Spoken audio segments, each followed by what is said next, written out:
Así es. Entonces, tenemos acá lo referido, ¿ya? Vamos a ver sobre vanguardismo peruano. Como ustedes saben, se inicia en los años 1920, después del posmodernismo, la búsqueda de la renovación total, querían ser un tipo distinto de literatura, el arte querían cambiarlo, modificarlo, que ya no sea lo mismo de siempre.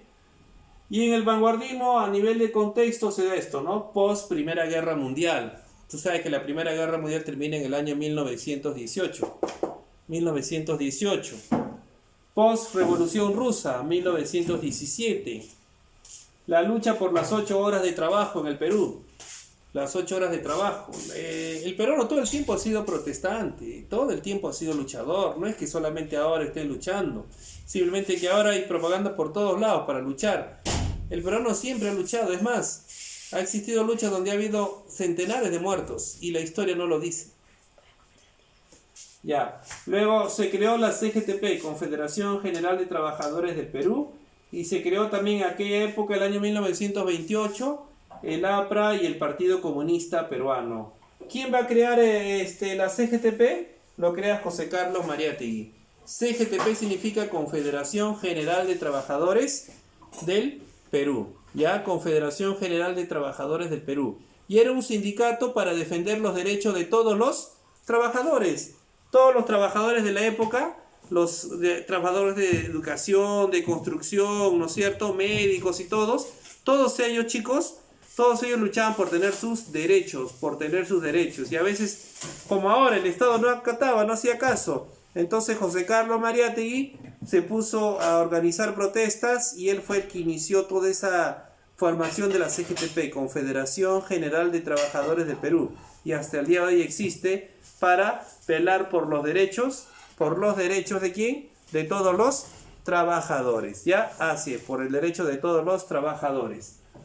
Se crea el APRA. ¿Quién crea el APRA? Lo crea Víctor Raúl Haya de la Torre, ¿no es cierto? Su líder, aprista, lo crea el APRA. Luego el Partido Comunista Peruano también lo va a crear pues José Carlos Mariátegui. Entonces ya se han dado cuenta de algo. Un gran aporte ha tenido José Carlos Mariátegui en la literatura y en la historia del Perú. Un hombre muy culto, muy preparado, demasiado intelectual, que le gustaba siempre ¿qué cosa? Ayudar por el beneficio de todos los peruanos, ya, por la lucha de los peruanos. Entonces, todo eso pasaba en el Perú en los años 20, ¿no es cierto? En los famosos años 20. Dos autores por mencionar, César Vallejo y el otro José Carlos Mariátegui. Cada uno lo mejor en su campo, en su área. A Vallejo, a quien llamaban de cariño el Cholo, ¿no es cierto? Él era natural del departamento de La Libertad, mejor poeta peruano del siglo XX. Su temática era social, o sea, sus poemas eran social, no era un poema de cortavena, llorón, no, nada, era un poema netamente de carácter social, ¿no? A la pobreza, a la miseria, a la injusticia, a todo ello era su temática poética. Natural del departamento de La Libertad, Santiago de Chuco. Nace en La Libertad y muere en París, ¿no es cierto? En Francia, París. César Vallejo, ¿cuál es la obra que lo lanza a la fama? Es la obra titulada Los Heraldos Negros, de 1918. Es una obra cuyo influencia todavía no era vanguardista, era una obra modernista, ¿no es cierto? Esa es la pregunta que siempre le viene a todos en los exámenes de admisión, ¿no? ¿Cuál es la obra de Vallejo que no era de carácter vanguardista, sino todavía pertenecía al modernismo? Era Los Heraldos Negros, su primera obra y la más deslumbrante que lo va a lanzar a la fama. Luego viene su obra netamente vanguardista. Con esa obra Vallejo ya ingresa al vanguardismo. ¿Qué obra es? De 1922. La obra Trilce, ¿no es cierto? Su obra netamente vanguardista. Con esta obra ya él dice soy vanguardista y dejó todo su legado, su influencia modernista. Con Trilce. Luego viene una obra dedicada para España, para la Guerra Civil Española. España, aparta de mí este cáliz, ¿no es cierto? Obra dedicada a los españoles tras la guerra civil que estaban viviendo, que habían vivido ellos. Vallejo no solamente hizo poemas, también hizo poemas humanos póstumamente. ¿Qué significa? Es un poema que fue publicado cuando él ya había muerto, póstumamente. El poema humano, los poemas humanos. Por ejemplo, uno de sus poemas dedicados a España se titula España, aparte de mí este cáliz. Y dentro de eso está el pequeño poema que dice Maza, ¿no? Y al final de la batalla y muerto un combatiente, se le acercóse un hombre y le dijo: levántate, te amo tanto, ¿qué más? Pero el cadáver, ay, siguió muriendo, ¿no? Es el poema Maza. Maza está ubicado dentro de España, aparte de mí este cáliz. Ustedes saben que todos ellos son poemarios. Dentro de esos poemarios están diferentes poemas de Vallejo, ¿no? ¿Te acuerdas los poemas, por ejemplo, Piedra blanca sobre piedra negra, ¿no? Me moriré en París con aguacero. Hay otros poemas, Los dados eternos. Todos esos poemas están dentro de Poemas humanos, que es quizás su poema más sensible y nostálgico que tuvo don César Vallejo en vida, ¿no? Es su poema más hermoso, poema más, ¿qué les puedo decir, no? Donde él saca a relucir toda su sensibilidad para con el prójimo. Vallejo era un hombre demasiado sensible, muy, pero muy sensible. Así es. Luego también escribió el cuento famoso, ¿no? El cuento Paco Yunque. El cuento de Paco Yunque. Cuento en la que narra el abuso contra un niño, ¿no? Provinciano, contra un niño provinciano que viene acá a la capital y es objeto de burla de parte de sus compañeros de clase, en especial de Humberto Gray, ¿no? Humberto Gray, que era pues un abusivo, un chico blanco, rubio, que golpeaba duro a Paco Yunque y Paco no podía defenderse. ¿Por qué Paco no podía defenderse? Si Paco muy bien podía hacerlo. ¿Por qué sería? Porque la mamá de Paco Yunque trabajaba como empleada doméstica, ¿no? Dentro de la casa de Humberto Gray. Y lo que Paco Yunque tenía era, pues eso, que su madre la despidan y así pierdan el trabajo, ¿no? Pierdan el trabajo. Muchachos? Entonces, el bullying no ha existido desde ahora, siempre lo ha existido. Otra novela importante de César Vallejo es Tungsteno, ¿no? Donde narra la explotación de una empresa minera por parte ¿de quiénes? De empresas norteamericanas. Así es. ¿En qué país muere César Vallejo? ¿Se acuerdan en qué país murió César Vallejo? Francia, ¿no? Y hasta el día de hoy se encuentra enterrado allá porque ya es considerado como un patrimonio universal de literatura. Vallejo, la UNESCO lo declaró como el poeta más importante que ha tenido los países de habla hispana en todo el siglo XX. O sea, conclusión, Vallejo fue lo mejor en la poesía de habla hispana. Con eso te digo todo. No solamente del Perú, sino de todos los países de habla hispana. Hasta el día de hoy nadie ha logrado igualar la calidad poética del gran César Vallejo. Un hombre que murió en la pobreza extrema, porque nunca quiso tener dinero. Porque un escritor español llamado Miguel Unamuno, muy famoso por aquellos años 20, le dijo: quiero que trabajes conmigo en uno de mis periódicos, en una de las universidades como catedrático, y Vallejo no quiso, rechazó, porque él dijo que escribía por arte, no escribía por dinero. ¿Se dan cuenta? Ese era el caso de don César Vallejo. Así. Luego está el otro hombre intelectual, José Carlos Mariátegui. José Carlos Mariátegui. Él era pues si Vallejo fue el mejor poeta del siglo XX, José Carlos Mariátegui fue el mejor ideólogo del siglo XX. Ideólogo, o sea, un hombre que aportaba con sus ideas. Su temática fue social, al igual que Vallejo, natural de Moquegua. Vallejo era del norte y Mariátegui era del sur. Miren qué tal contraste, ¿no? Los dos muy amigos, dos intelectuales, uno poeta, el otro ensayista. Miren qué es lo que tuvo el Perú, ¿no? Lo máximo. Es para sacar pecho ante todo el mundo, ¿no? José Carlos Mariátegui, que crea una revista un grupo llamado El Amauta, ¿no es cierto? El Amauta. Amauta es una palabra quechua que significa maestro, ¿ya? Conocedor. Y él crea su grupo Amauta. ¿Quiénes estaban ahí? Puro intelectuales de la época, como César Vallejo, Abraham Valdelomar, Luis Alberto Sánchez, Jorge Basadre, Raúl Porras Barrenechea. Mire toda esa casta que tenía el Perú hace 100 años. Toda esa gente. Mariátegui es autodidacta. ¿Qué significa? Él nunca tuvo la posibilidad de asistir a una universidad. No pudo, no tuvo el privilegio de asistir a una universidad. Y la que mucha gente se pregunta es, ¿por qué Mariátegui, un hombre tan intelectual, nunca pudo asistir a una universidad? ¿Por qué creen ustedes? ¿Por qué será? Ya, porque Mariátegui, uno, no tenía medios económicos y en los años 20 cualquiera no estudiaba en la universidad, eran gente de dinero. Ese es uno. Dos, Vallejo tenía una enfermedad que lo impedía de caminar, no podía caminar, tenía cáncer a los huesos, tenía osteoporosis, ¿ya?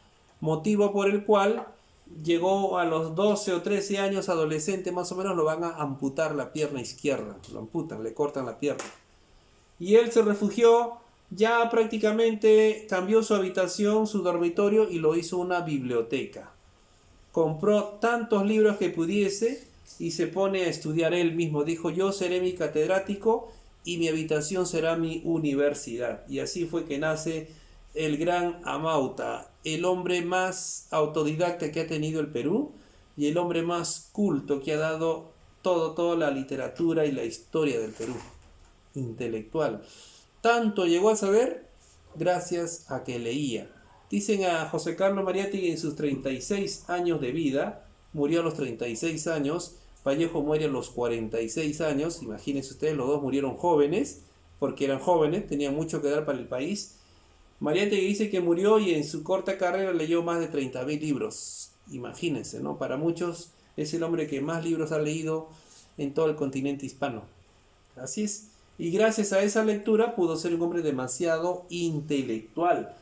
¿Él qué cosa fundó? Les dije, fundó la CGTP, fundó el Partido Comunista Peruano. Él lo llamó Partido Mariateguista Peruano, que después se cambió a Partido Comunista Peruano. Pero él era comunista de verdad, pues no era comunista como los de ahora, que dicen que son comunistas y de comunistas no tienen nada, ¿no? La Verónica, toda esa gente que dicen ser comunistas, pero que todos sus estudios de su familia lo hacen en Estados Unidos, se dan la gran vida en países capitalistas.